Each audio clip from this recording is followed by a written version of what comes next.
Let's talk about some of the newer features that have come to JavaScript. These features are going to help you write cleaner code and hopefully prevent some bugs. Now, I'm not going to cover all of the new features, but this is a list of the ones that I use most often. And if you're wanting to use some kind of JavaScript framework, most of these are necessary. I'm really excited for this tutorial. A lot of these features have helped me out tremendously, so let's just jump into it.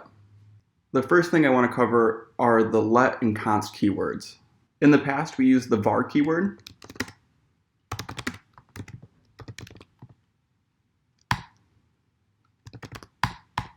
And since it's a var, we can reassign it. But now you're going to want to use the let keyword. And if it's a let, you can still reassign it. But if you make it a const,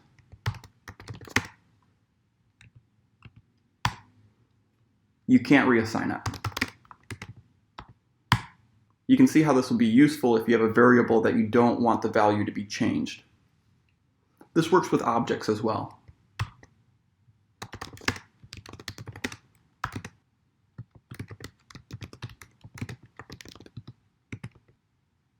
So since it's an object, I can update the name key.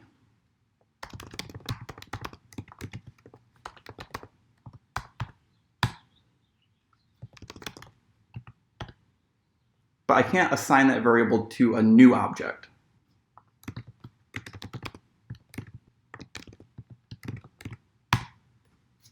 And that's because objects are assigned by reference. Let me show you what I mean. So if I made another person,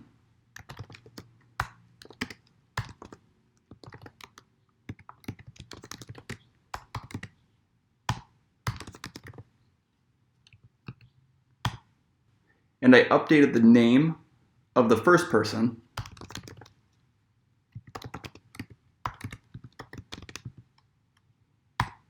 the name of the second person also updates. That's because person and person2 are referencing to the same object. Also, I've seen this problem in interviews before. Say you have a for loop. Actually, I have the example right here. I'll just format this a little bit.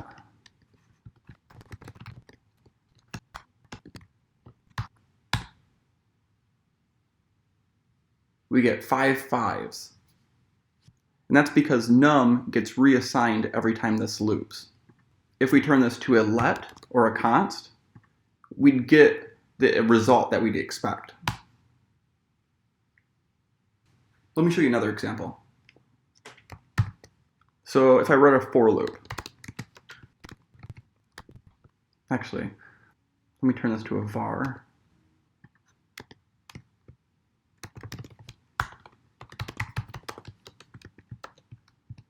So if I execute this, we get 0 through 4.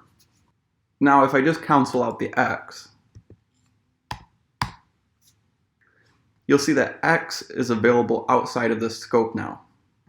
And if I used a let or a const,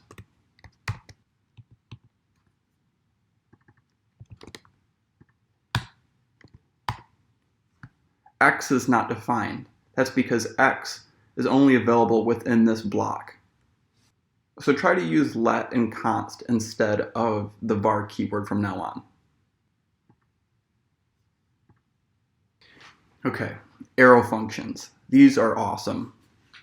So if we want to write a function to return the sum of 2 values, we could write it like this. And then we could use it.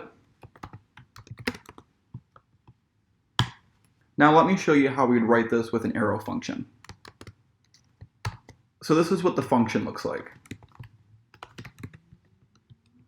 And then your logic goes within here. We can assign it to a variable and use it the exact same way. We could also write it like this and save a couple lines of code. And that does the same exact thing.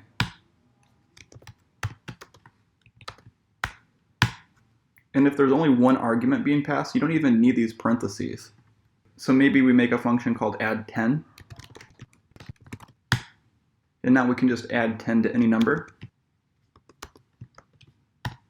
But not only do these read and write better, they also handle the this keyword differently. So this is actually just a console for this page right here. We went over this in the advanced JavaScript tutorial. If I just console out this, you'll see that this refers to the window. Now let's say I add an event listener to the document. Inside, we'll just console out this. And if we click on the document, this refers to the document, compared to if we use an arrow function, which will return the window to us. It will become more apparent how useful arrow functions are when you start working with classes and other JavaScript frameworks.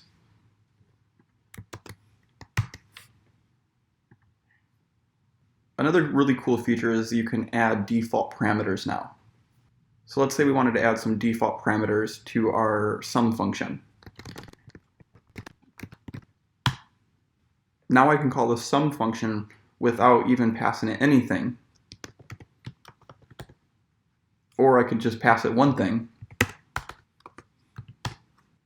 A super useful feature. Template literals are probably one of my favorite new features. Let me show you how this works. Let's create a function that says hello.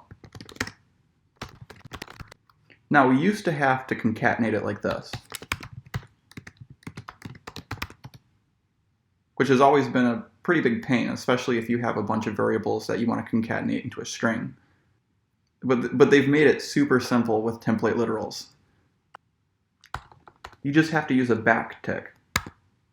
And then you can say hello, and then $, curly boys, and then you put the name of the variable that you want.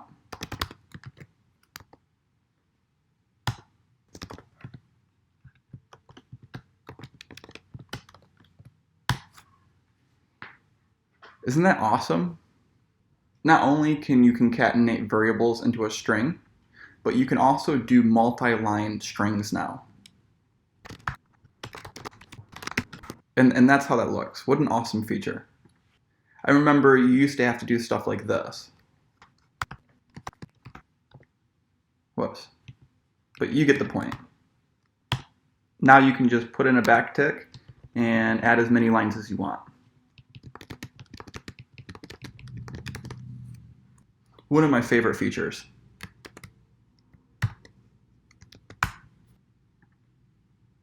The spread operator makes it easy for us to copy over values from an array. Let's say we have array 1. And it has 1, 2, 3, 4, 5. And we want to make array 2. And we want array 2 to have all of these values, but we want 6, 7, 8, 9. We can do that like this. Array 2. And then we do ... array 1. And then we can just add the rest of the values that we want. 6, 7, 8, 9. And you'll see that array 2 has all of those values now. Or we could even do array 3 equals 6, 7, 8, 9. And we can say array 4 equals array 1 with array 2, or with array 3. Whoops, I just added that array in there. Let me do that again. So array 1 is 1, 2, 3, and array 2 is 4, 5, 6, and then we can make array 3 a 1, plus all the values in A2.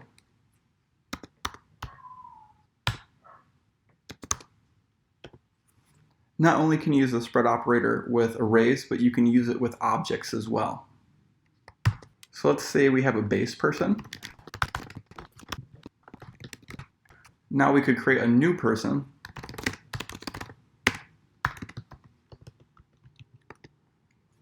And copy over all of those values at first. And then overwrite some of them.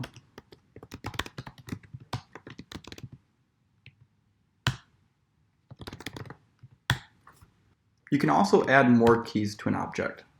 So let's say we have object 1. You can also have trailing commas now. So I could add a comma here and it wouldn't give me a syntax error. But something to keep in mind about arrays is it will still add a value at that index.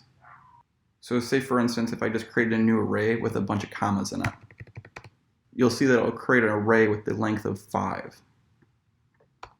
Anyway, let's make our object 2 now. And let's try to combine them and maybe do some other things.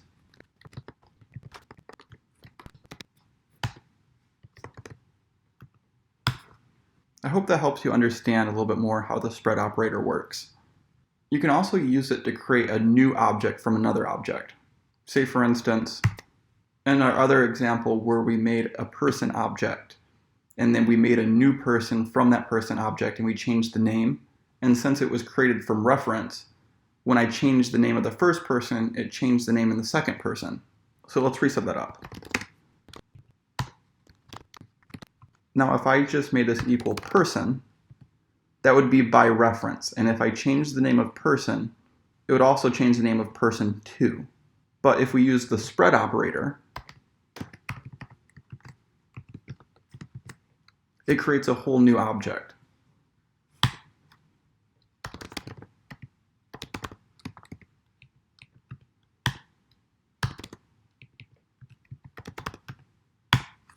Cool. So let's talk about destructuring next.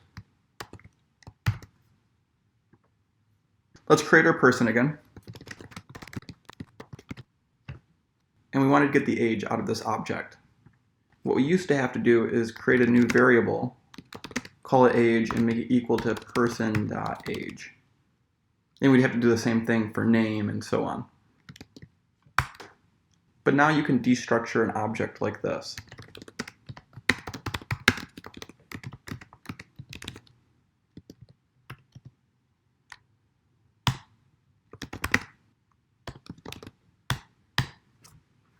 I can't tell you how useful this feature has been. This also makes it where we don't have to pass parameters in order anymore. Let's create our function again to say hello. Except for this time, we're going to pass it a couple parameters. We'll pass it the name, and we'll pass it time of day.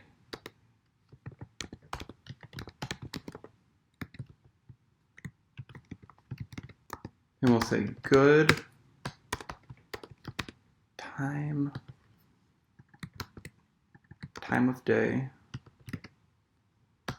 whatever the name is. And now we could do something like this.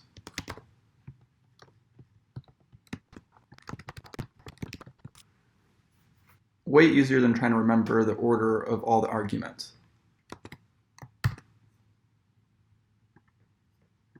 We can also now add dynamic keys. So let me write a for loop again.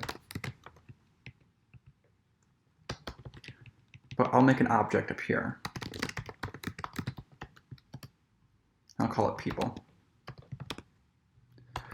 Now I know I could just go people and then person X equals test X. But just for the sake of this example, let me show you how you would do it with the enhanced object literals.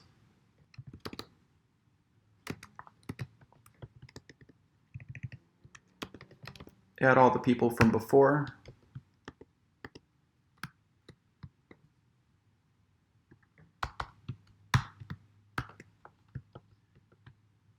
And I think that ought to work. I haven't used this one a lot, but it is useful to know.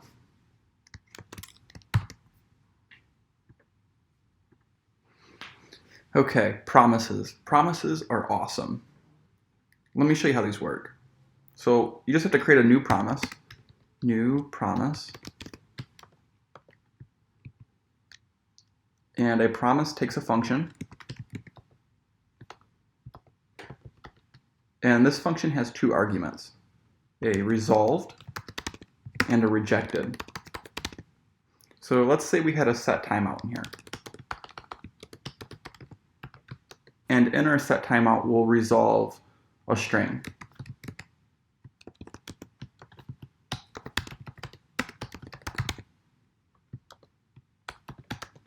And we'll set the timeout for like 3 seconds. Now we can chain on a then statement. And we'll get that string back, and we'll console it out.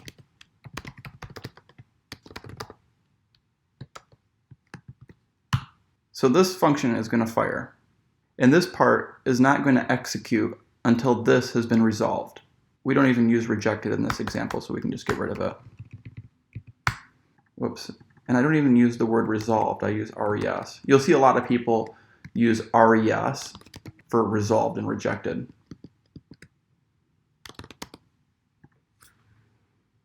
So when I execute this, we shouldn't get anything for 3 seconds. This is really useful when you start working with APIs. So there's actually this fake API we can use for this example.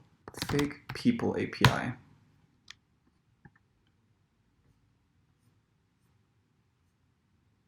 And here's this little example right here.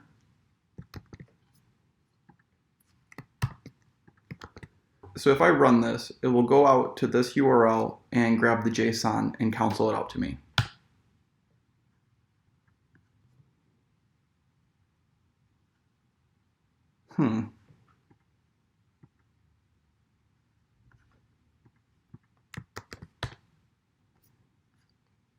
Must have to do something with this blank page that I have open. Let's just use this one for the example. So you'll see that it returns this object. Now, you'll also notice that fetch is promise-based. Fetch is a promise, and there's these then statements that are chained. Which leads me to the next feature.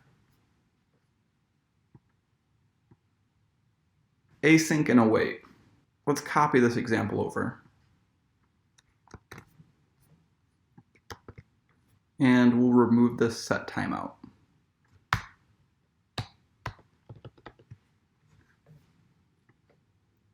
We can insert this fetch request.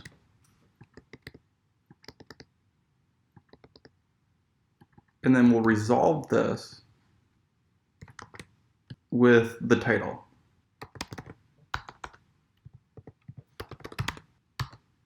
And since we're fetching from this URL, we would probably want to add a catch to this, just in case it fails.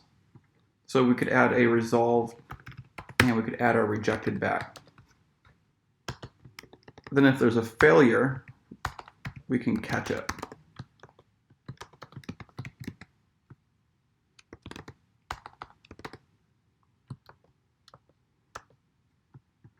And instead of say hello, we'll say print title.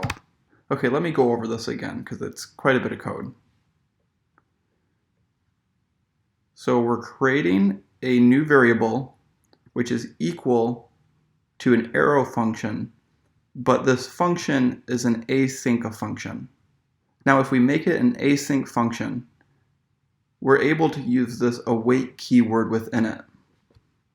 So if we didn't have this await keyword right here, this string would equal this promise, and it wouldn't equal the value that's being resolved. Then it would just go to the next line and console out promise. But since we're using the await keyword, it's going to wait until this promise is resolved. And then it's going to assign the value to the string.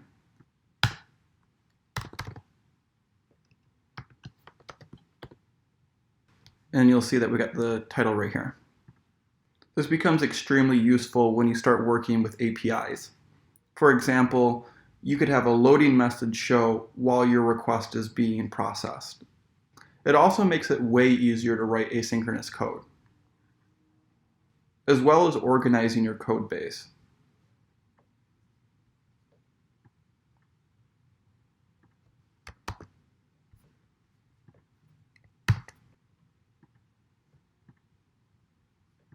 In the past, we talked about constructors and prototyping, but classes have really done away with all that and have really become the optimal solution. So let's create a class. We'll call it person. And every time you use this class to create a new person, a constructor is going to be called.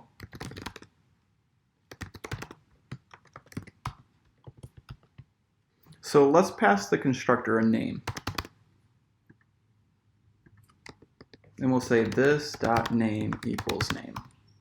And we could even add a default for this parameter.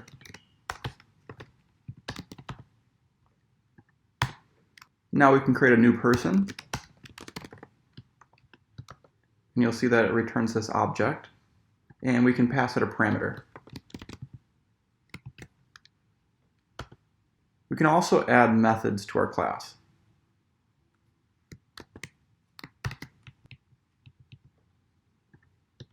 Let's say hello.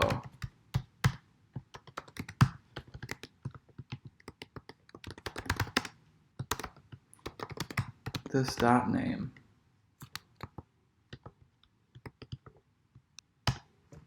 And we'll create a new person. We'll assign it to a variable. And we'll say j.sayHello. You can also extend objects. Create a class called player.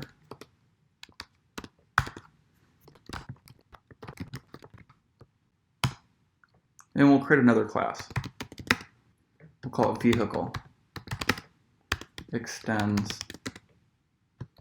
player.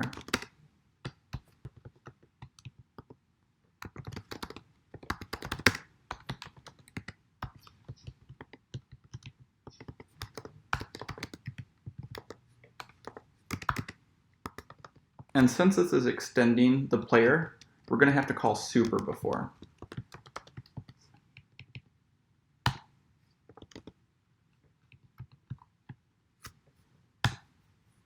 Kind of a bad example, but it gives you an idea of how you can use this.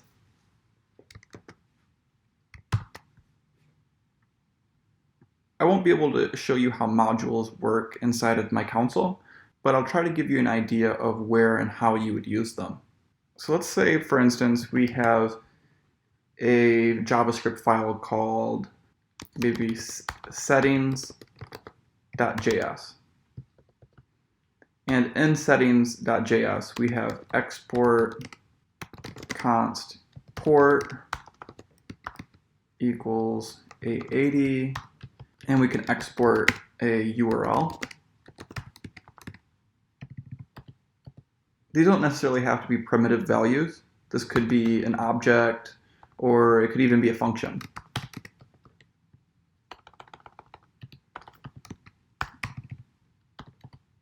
And then let's say you have another script called app.js. Well, inside app.js, and at the very top of it, you can type import. You can import all as settings from, and then wherever that file is. Whoops, it'd be settings. Or you can use the deconstructor.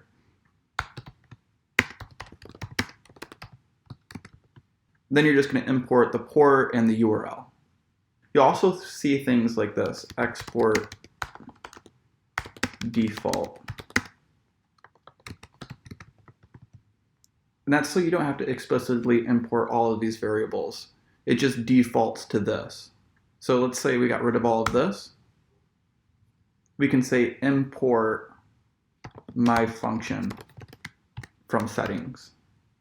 And it would be this function right here. We'll go more into depth about this feature in my React tutorial. And here's a couple other smaller features that are really useful. So let's create an object.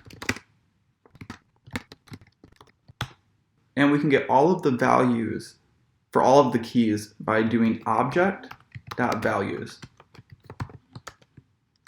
And if we do object.entries, we'll get an array of all of the key value pairs.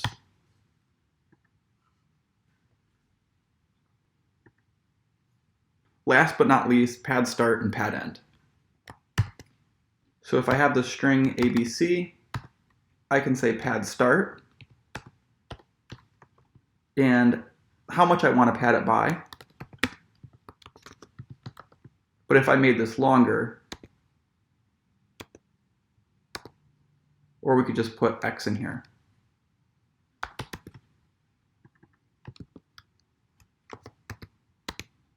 And pad end works the same way.